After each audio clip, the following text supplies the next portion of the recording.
Donc nous sommes à l'introduction du câblage industriel.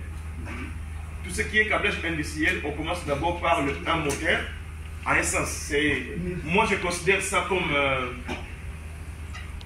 comme un simple allumage dans les bâtiments, dans les logements, dans les câblages tertiaires. J'ai dit ça comme un simple allumage. Ça veut dire que c'est le début au fait. On a la source. La source, nous avons 3 phases, ça donne combien de volts? 380 volts ou 400 volts. D'accord? Okay. Là, pas watts, mais volts. Là, nous avons 3 phases. Okay. Mais, pourquoi il y a 2 chemins séparés? Tous les 3, il y a 380. Ça, c'est 380. Quand tu prends une phase plus neutre, ça veut dire 230. Mais 2 phases, ça fait 380.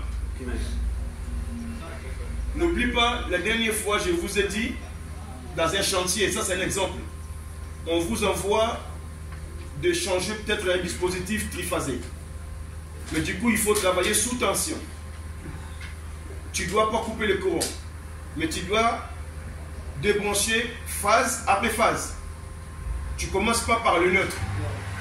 Parce qu'il y a une phase qui est envoyée vers le disjoncteur, associée avec le fil neutre, qui donne 230 volts, qui est en train de charger les appareils monophasés. Une fois tu commences, tu dis bon, la phase c'est le courant, je commence par le moins danger. Le moins danger c'est quoi? C'est neutre. Et bien dès que tu débranches neutre, ton circuit passe directement en 380 volts. Et les appareils, les chargeurs que tu avais branchés, des 230, prendront le feu. Et tu verras la fumée partout. Même si tu es en train de técher ton téléphone, tu verras ton chargeur prendre le feu. Moi, je l'ai déjà vécu. J'ai déjà vu ça dans le chantier. Un gars, il nous a fait un coup parce qu'il débranchait, il voulait changer un disjoncteur sous tension. Du coup, il a commencé par le neutre. Et du coup, dès que tu débranches le neutre, tout bascule en 380. Donc, il faut commencer par la phase 1, phase 2.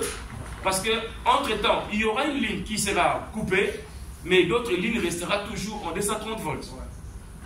Attends, excuse-moi, on commence pour le neutre ou pour les... On commence par la phase. Ok. Mais du coup, sur le chantier, on le met... La phase 1, tu vas le rebrancher la phase 1 sur les dispositifs que tu vas changer. Parce que si tu inverses la phase 1, tu mets à la place de phase 2, si tu avais un moteur, peut-être le moteur de peintre, le moteur va fonctionner, va changer la rotation. Va changer le sens de rotation. Quand tu inverses le déphase. Il faut respecter phase 1, phase 1. Nous, on disait bleu, marron, noir, gris. Ça veut dire je commence par le bleu, marron, noir, gris. Tu restes dans ce rythme-là et tu ne vas pas oublier. Bleu, marron, noir, gris. Donc tu sais que bleu, c'est neutre. Marron, phase 1, noir, phase 2, gris, phase 3. Tu restes ça, bleu, marron, noir, gris. Alors, ici, nous avons la source qui alimente... Ça, c'est quoi? Le fusible. Non, ça s'appelle comment là? C'est un sectionnaire de fusible. Sectionnaire de fusible, oui. Ça, tu ne peux pas les manœuvrer à charge. Non, il faut se décharger. Donc, quand l'installation est sous tension, tu ne peux pas venir ouvrir ça sous tension. C'est pourquoi il y a un bouton tournant.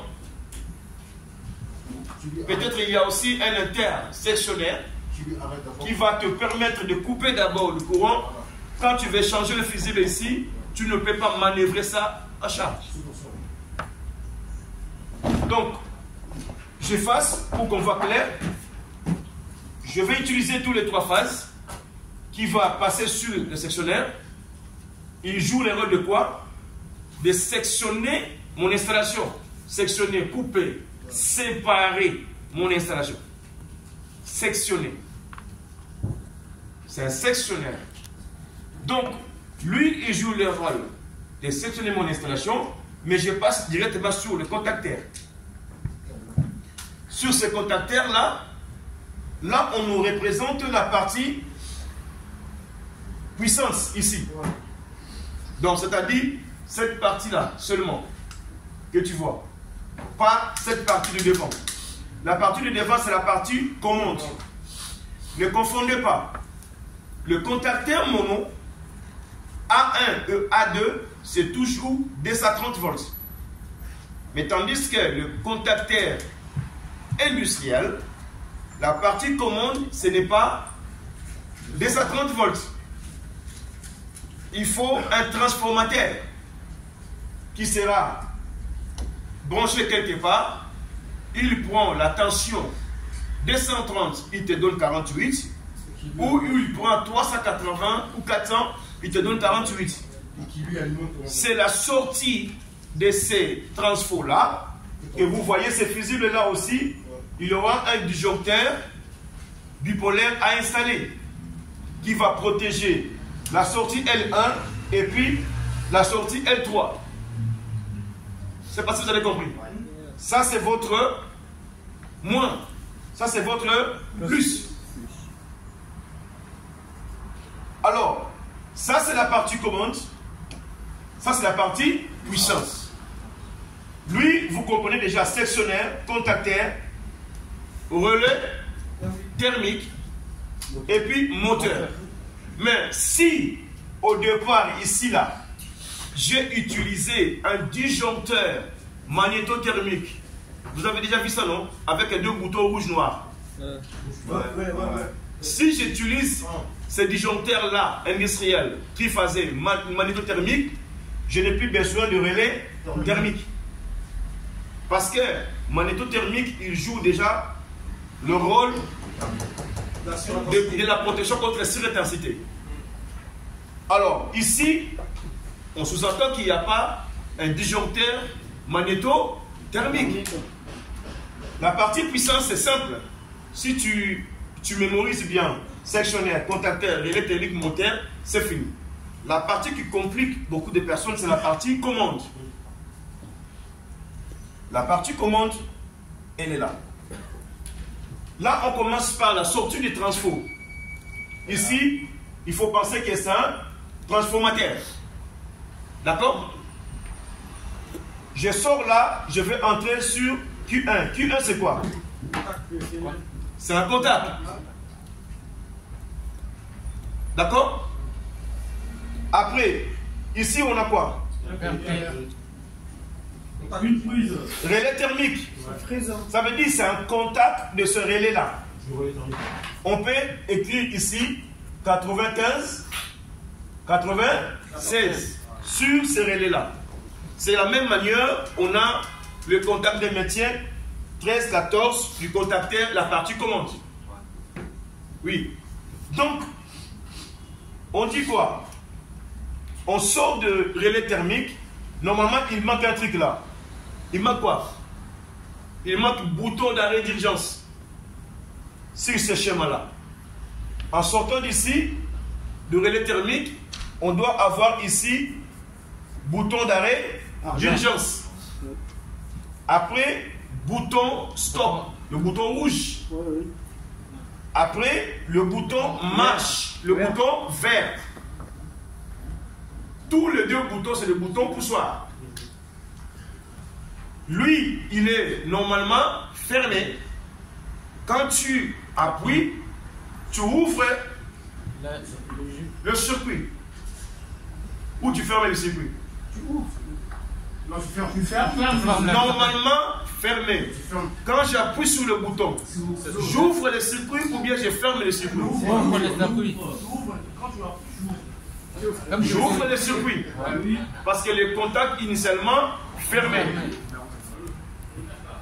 Après, je sors de S1 qui est le bouton stop. Je vais directement sur le bouton marche, qui est le bouton vert. Alors, en appuyant sur S2, je mets directement KM1 en marche.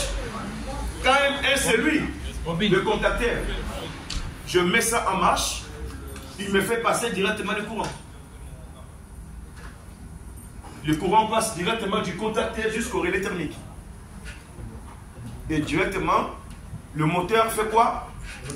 Tourne. Mais si je n'ai pas le contact de maintien, je serai obligé de rester appuyé ou je vais embaucher un Huawei qui ne fait rien pour rester appuyé là-dessus. Je ne sais pas si tu comprends. Alors je ne peux pas embaucher quelqu'un ou je ne peux pas chercher un tout petit truc, appuyer dessus pour maintenir le bouton. Bon, une fois relâché, le moteur va s'arrêter. Donc sur le contacteur monophasé, il y a déjà un contact de maintien en permanence intégré. Mais sur les contacteurs industriels, c'est toi qui vas créer ces métiers-là. C'est pour ça qu'on va dériver de la sortie du 12 au 13. de S1. Tu ne le prends pas ici en bas, tu le fais contourner pour maintenir votre bobine en excitation. Donc ça veut dire en permanence, tu continues toujours de travailler. Comme on avait dit, le contact initialement fermé, on appelle ça quel contact? Contact à ouverture. Contact initialement ouvert, on appelle ça contact à fermeture. Donc, qu'est-ce qui se passe lorsque le contacteur se met en marche? Le contact qui était ouvert, c'est ferme. Ce qui était fermé s'ouvre. Donc, c'est celui qui marche, il fait quoi? Il ferme. Je vous ai dit, quand vous voyez la référence 13, 14, ça veut dire premier contact ouvert. Mais quand vous voyez la référence de 11, Fermé. 12, Fermé. fermé, 11, 12, Fermé. Ou 1, 2, fermé. 3, 4, Ouvert. 11, 12, Fermé. après 13, 14. Ouvert. Pourquoi 13, 14? Premier contact ouvert. Oui. Pourquoi 22, 21, 22? Deuxième contact, Fermé. 21, 22. Deuxième contact, fermé. 23, 24. 23, 24. Deuxième contact, Ouvert. 31, 32. Combien? Troisième point. C'est fermé. Troisième contact fermé. Mais normalement, ça c'est ce qu'on appelle des contacts auxiliaires. Auxiliaire. Les contacts, ça sert à quoi? C'est pour ajouter plus de contacts. Parce que là, je suis limité à... J'ai seulement un contact normalement fermé, un contact normalement ouvert. Mais moi, j'ai besoin d'autres contacts en plus. Mais du coup, je dois prendre ça pour ajouter ici. Ça va me servir pour Pour le plus contact. ajouter encore d'autres contacts. C'est ça qu'on appelle auxiliaire. On peut ajouter d'autres auxiliaires encore dessus? Oui, non, mais tu peux ajouter juste ici, là. Oui. C'est tout. Non, on a ajouté. Il y a d'autres que tu peux encore ajouter. Ah, d'accord. Mais ça, non. Ça c'est déjà limité. Du coup, on avait dit, on doit créer les voyants. Ici, il n'y a pas de voyants, mais on va créer les voyants. Les voyants, on va dire quoi? Nous avons le plus, nous avons moins. Premier voyant, deuxième voyant, ça c'est H1, H2, H3. H1, on a dit quoi? Marche direct. Voyant présence tension. Présentation. Voyant marche. Voyant défaut. Dis-moi. Le voyant présence tension, on a dit comment? Direct. Donc on va les câbler direct. Quand tu montes le disjoncteur, ça arrive. Dès que je remonte le disjoncteur, lui s'allume. Ça veut dire, je n'ai même pas besoin de ramener l'appareil de mesure pour confirmer qu'il y a la tension. Déjà de loin, je vois le voyant allumé. On appelle ça voyant de présence. Je vois déjà la présence de tension. Donc il y a le courant. Deuxième voyant, Normalement fermé. il ne s'allume pas. C'est un voyant vert. Ouvert. C'est un voyant vert. Fermé. Ouvert. Ah, ouvert parce que l'autre prend le relais, ouais, c'est vrai. Du coup, je vais câbler comment? Ouvert, ouais. C'est quel contact? 23, 24. 23, 24. Ouais. NO ou bien NC? NO. NO. Pourquoi NO? Parce qu'il va prendre le relais quand il va fermer l'autre. Voilà, quand il va fermer, il passe le courant. Ouais. C'est pas si vous avez compris. Ah, Donc là, nous avons le contact NO. De quel contacteur? De KM1. Donc on va les nommer KM1. Ici, on n'a pas 23, 24, on a 53, 54. Donc, je prends la référence de ces contacts-là. C'est très important de respecter les références. Parce que sur le plan des câblages, sur le schéma de câblage, tu dois suivre le code, le référence de borne que tu vas utiliser. Parce que ce n'est pas que tu as utilisé 53, toi sur le plan tu écris 21. Et moi, quand je ne sais pas moi qui a installé, je prends le plan, j'ouvre ton armoire, je cherche 21, 22, je ne le vois pas. Alors que c'était 53, 54. Mais toi tu as dit 23, 24, juste parce que tu sais que c'est deuxième contact. Oui, c'est deuxième contact. Mais en réalité, sur ces contacts auxiliaires, il n'y a pas 22. Mais donc, du coup, il faut chercher 22. Si tu n'as pas 22, tu respectes ce que tu as trouvé là. C'est pas si vous avez compris. Donc, lui, lorsqu'il va fermer, le voyant marche, s'allume. Après le voyant défaut, on va le câbler avec quoi? ouvert. Un eau de quoi? Ça est ouvert, ouvert. NO. Ça aussi ouvert. Un eau de quoi? Du relais thermique. Un eau du relais thermique. Voilà. D'accord? Un eau du relais thermique, on fait comme ça. J'ai pas bien fait. Un eau du relais thermique. C'est quel contact? Ouvert. Ouvert. Référence? 97, 98, 21, 22. 97, 98. 98. Oui, c'est ça. Ça peut être 94, 95. Hein? Ah ouais, 95, on est déjà là. Et 96. Là, c'est 97. 98. Donc, lui, il est tranquille. La lampe là ne s'allumera jamais tant que tout est correct. Tant que ton moteur fonctionne correctement, ces voyants-là ne s'allumera jamais. S'il y a un défaut. Mais s'il y a un défaut, à ce moment-là, le relais thermique va faire son travail pour protéger l'appareil, pour protéger, c'est comme tu as utilisé les disjoncteurs magnétothermiques. Donc lui, c'est pareil, la partie thermique qui va jouer le rôle de surintensité, il va détecter la surintensité sur ton installation, le chauffement, lui, il va couper directement. Quand il va couper, il va ouvrir les contacts qui étaient fermés. Il va fermer les contacts qui étaient ouverts. Et directement, Lui, il va se calmer. parce que le disjoncteur là, il ne va pas se couper. Le courant restera toujours là. Mais ici, sur ton circuit, il n'y aura plus de courant parce que c'est le relais thermique qui va ouvrir et il n'y aura plus rien. Je ne sais pas si vous avez compris. Il va ouvrir le circuit et la partie commande ne sera plus alimentée. Et à ce moment-là, tu ne comprends rien, tu viens, tu vois les voyants défaut. Et tu vas chercher à savoir, le défaut, ça vient d'où? Est-ce que c'est difficile à faire? Non, ça va, mais il faut refaire plusieurs fois. C'est-à-dire, c'est comme Ça veut dire plusieurs fois, pratiquer surtout. On a le moteur. Comme je vous ai dit, on va avoir des fils souples, des gosses, pinces. Et puis on va travailler. C'est intéressant. Batterie.